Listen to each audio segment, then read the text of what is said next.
Magandang araw, Ginoo. Ako ay narito ngayon upang ibahagi sa iyo ang aking pananaw tungkol sa korupsyon dito sa ating bansa. Ang korupsyon ay ang pinakakilala na suliranin sa ating bansa sa panahon ngayon, sapagkat ito ang usap-usapan dahil sa kurakot na mga senator na imbes ibalik sa bayan ang pera nito ay kanilang ibinubulsa. Dahil dito marami ang nahihirapan dito sa ating bansa. Marami ang nangangailangan ng tulong pero lalo pa silang nahihirapan dahil sa mga hindi nagawa na infrastruktura na sana ay makakatulong sa pag-iwas sa baha.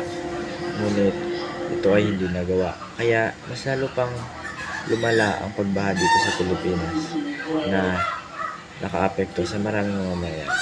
Marami ang nahihirapan habang sila ay nagpapasarap. Tayo ang nahihirapan kaya kailangan mabigyan ng hustisya. Hindi lang tayo, kundi ang buong bansa.